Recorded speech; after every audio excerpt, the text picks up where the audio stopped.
Shalom Bapak Ibu Saudara sekalian, hari ini saya kembali berbicara kepada kita tentang sikap hati pada saat berdoa.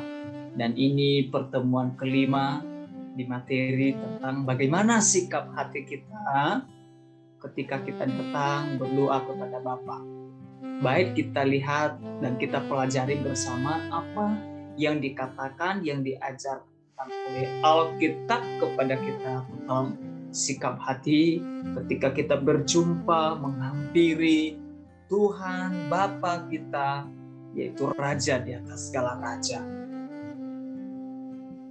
Nah, saudara dikasih Tuhan, di video sebelumnya saya sudah bicara tentang sikap tubuh dan sikap hati.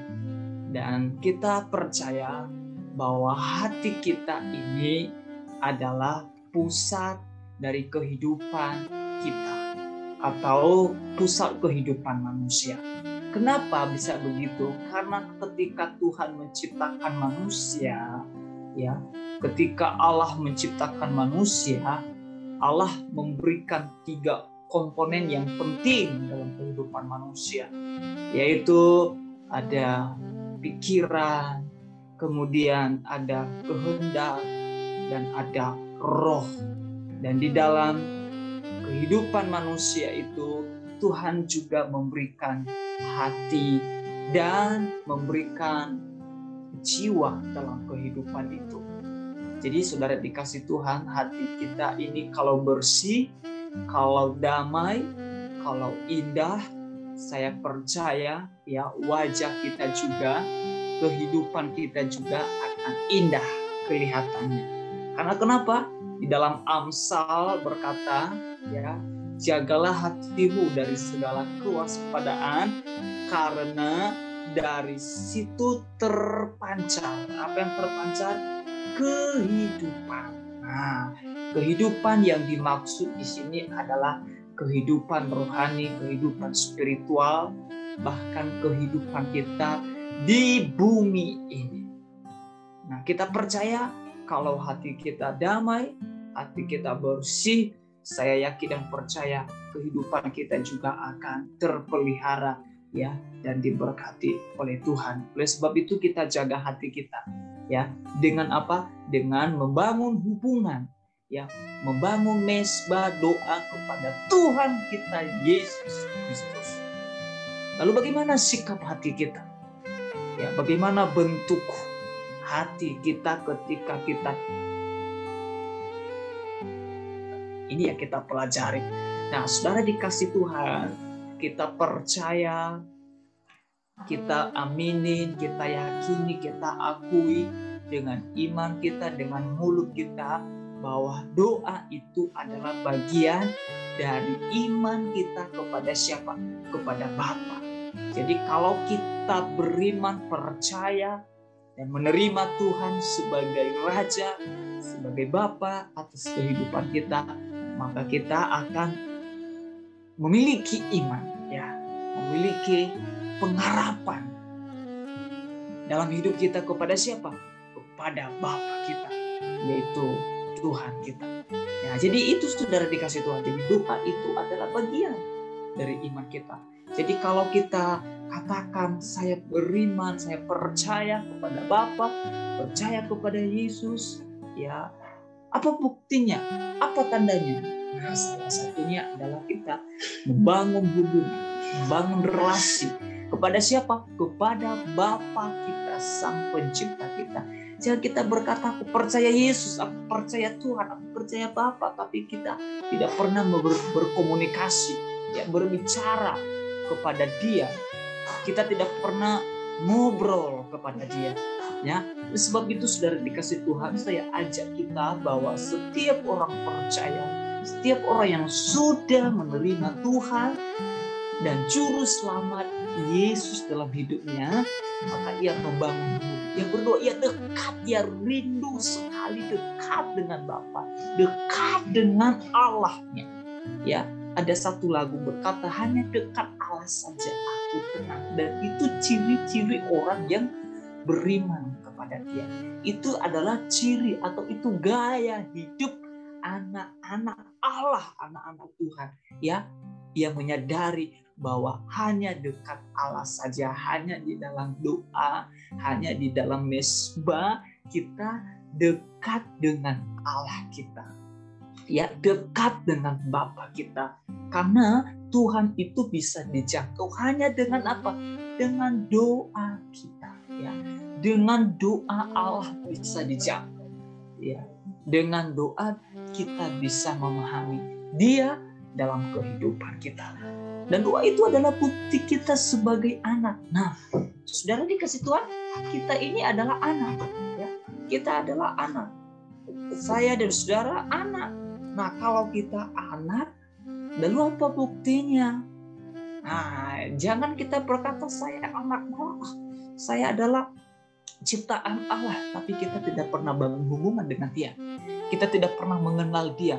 Kita tidak pernah, ya, memahami, mengerti tentang Dia. Bagaimana mungkin kita bisa mengenal Dia sebagai Bapa kita, sebagai pencipta kita, kalau kita tidak pernah berdoa kepada Dia? Mustahil, saudara dikasih Tuhan. Ya, mustahil. Jadi saudara dikasih Tuhan, kita harus punya pemahaman, punya pikiran, akal yang sehat.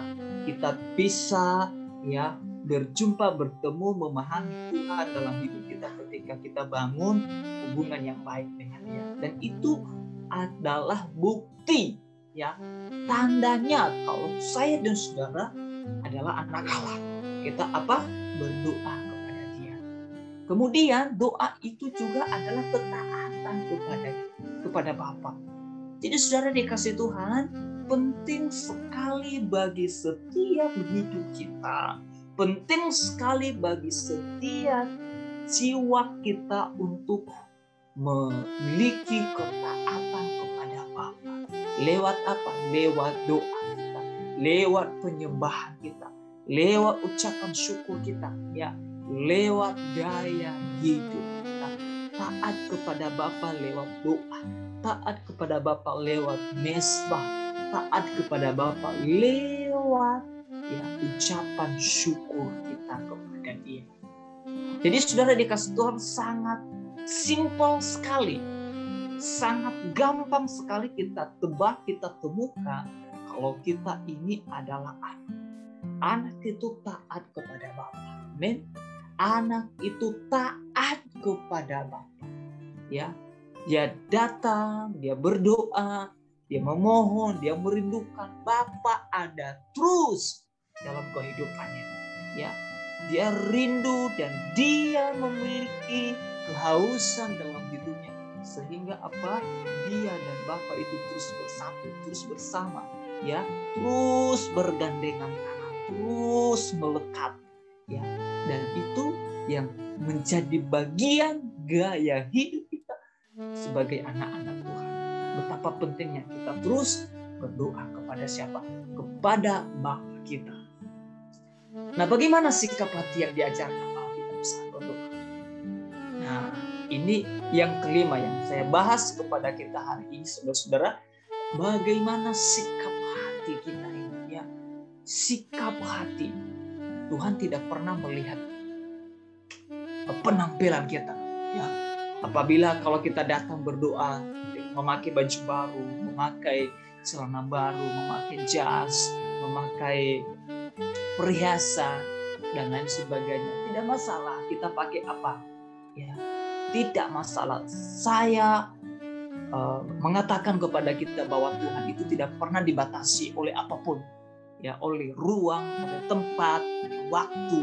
Ya, Tuhan tidak dibatasi oleh apapun, sehingga siapa saja boleh datang kepada Dia, siapa saja boleh berdoa kepada Dia. Karena kenapa? Karena Dia memang ingin anak-anaknya itu datang kepada Dia. Ya, Dia sangat mengasihi kita, Dia sangat cinta kepada kita, Dia peduli atas kehidupan kita. Ya, tetapi ada kalanya, tapi manusia itu yang jauh atau tidak pernah mengingat Tuhan dalam kehidupannya. Jadi saudara dikasih Tuhan, sikap hati kita yang diajarkan oleh Alkitab adalah kita berdoa dengan hati yang bersih. Ya, ini yang kita bahas dan ini yang kelima hari ini, sikap hati yang diajarkan oleh Alkitab, yaitu berdoa dengan hati yang bersih. Sekali lagi, berdoa dengan hati yang bersih. Nah, ada ayat Alkitab yang kita bahas, yang kita baca di dalam Matius pasal 6 ayat 14 sampai ayat 15 dan Ibrani 12 ayat 14. Begini bunyi firman Tuhan kepada kita. Saya baca kepada rekan-rekan sekalian supaya kita bisa memahami firman ini. Karena jikalau kamu mengampuni kesalahan orang, Bapamu yang di surga akan mengampuni kamu juga. Kemudian, tetapi jikalau kamu tidak mengampuni orang Bapamu, juga tidak akan mengampuni kesalahanmu. Dalam Ibrani pasal 12 ayat 14. Berusahalah hidup damai dengan semua orang dan kejarlah kekudusan, sebab tanpa kekudusan tidak seorang pun akan melihat Tuhan. Nah, rekan-rekan sekalian, di dalam ayat yang sudah kita baca ini, di dalam Matius, ada hal yang sangat menarik sekali untuk kita perhatikan. Ya, sikap hati yang ketika kita datang berdoa kepada Tuhan yang diajarkan oleh Alkitab, yaitu apa? Berdoa dengan hati yang bersih. Nah, ini sebenarnya sifat dari kealahan Yesus Kristus. Dia adalah Allah yang benar-benar mengasihi manusia. Ya, Dia adalah Allah 100%.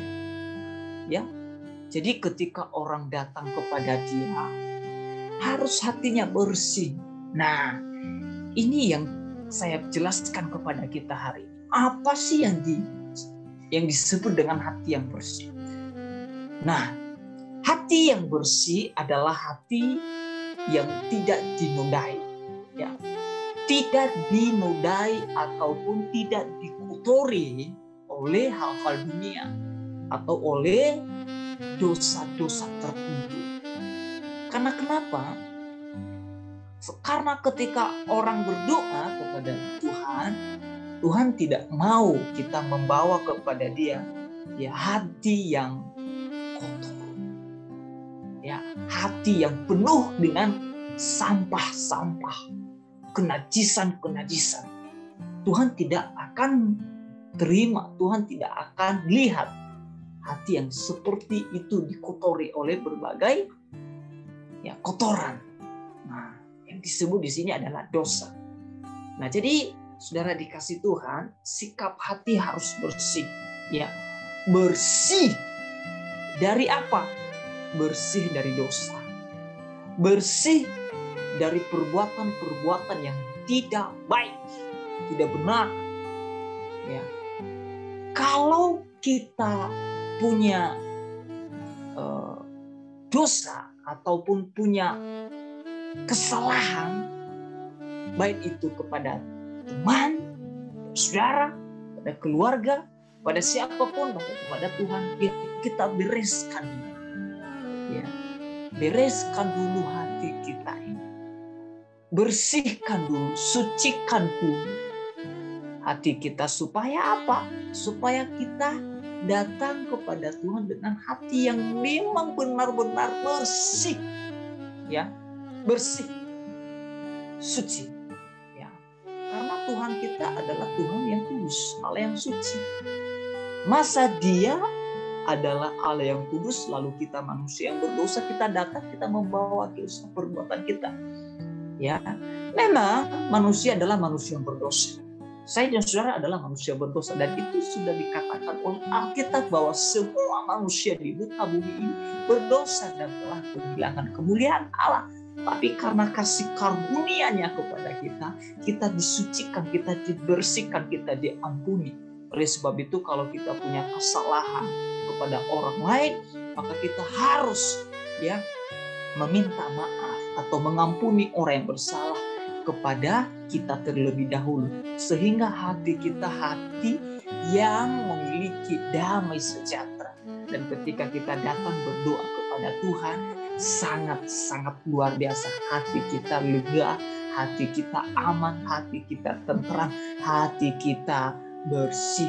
Dan saya percaya Tuhan berkenan atas setiap hati kita seperti itu.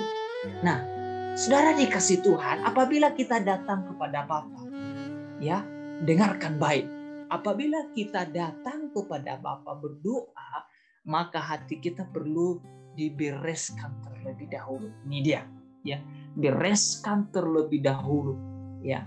Bagaimana cara membereskan hati kita? Bagaimana cara membersihkan hati kita terlebih dahulu? Ya mungkin kita sudah punya masalah, kasus, ya, kepada orang lain. Ya kita harus bereskan, ya. Jangan tunggu dia dulu minta maaf kepada kita. Jangan dia tunggu dulu dia datang menjumpai kita. Tetapi saudara dikasih Tuhan, kita harus inisiatif membereskan hati kita. Ya jangan sampai kita datang kepada Bapa dengan membawa, ya, hati yang kacau balau, ya, hati yang ternoda, hati yang terluka, ya, oleh berbagai faktor. Jadi saudara dikasih Tuhan, tinggalkan, ya, kepahitan dalam hidup kita. Tinggalkan kepahitan, tinggalkan iri hati, tinggalkan amarah, tinggalkan dendam, tinggalkan sakit hati, ya, dan lain sebagainya yang membuat hati kita ternoda, yang membuat hati kita kotor, yang membuat hati kita, ya, rusak. Jadi saudara dikasih Tuhan, kalau kita mengampuni atau memaafkan orang lain, maka Tuhan akan mengampuni dosa kita. Dan kita memiliki hati yang bersih, hati yang suci, hati yang damai, hati yang bersukacita adanya. Jangan kita datang kepada Tuhan, datang kepada Bapa dengan membawa pertumbuhan kita, membawa isi hati kita, membawa kerinduan kita, membawa apa yang menjadi, ya, kebutuhan kita, keperluan kita dalam kehidupan kita, dengan apa? Disertai dengan kepahitan, disertai dengan iri hati, disertai dengan amarah, disertai dengan dendam, disertai dengan sakit hati, disertai dengan kotoran-kotoran, kebiasaan-kebiasaan yang negatif, pikiran-pikiran yang negatif masih melekat di hati kita, masih melekat di pikiran kita. Jangan kita bawa itu, saudara dikasih Tuhan. Kita tinggalkan itu terlebih dahulu. Amin. Kita tinggalkan itu terlebih dahulu. Kita bereskan benar-benar, ya, supaya hati kita ini, ya, ketika datang kepada Tuhan, luar biasa, ada kenyamanan, ada kesejahteraan, ya, ada kesejahteraan. Sehingga ketika kita berdoa, ketika kita selesai berkomunikasi dengan Bapa, saya percaya hati kita bersih, damai, ya. Karena kenapa? Karena jawaban doa itu sangat dahsyat, sangat besar kuasanya atas kehidupan kita. Amin. Kita bereskan semua hati kita, ya. Sikap hati kita harus dibereskan terlebih dahulu untuk datang kepada Bapa. Nah, berdoalah dengan hati yang bersih dan damai, ya. Berdoa dengan hati yang tulus, berdoa dengan hati yang suci, kudus, tidak dinodai, tidak dikotori oleh apapun, ya. Tidak dilukai oleh dosa-dosa, oleh pikiran-pikiran, oleh perbuatan-perbuatan dan lain sebagainya. Sehingga ketika kita datang kepada Tuhan dan Tuhan berkata, inilah anakku, kepadanya aku berkenan. Inilah anakku, kepadanya aku berkenan. Dengan hati yang bersih, dengan hati yang damai. Mari kita berdoa dengan hati yang bersih, supaya hidup kita diberkati oleh Tuhan. Tuhan Yesus memberkati kita semuanya. Amin.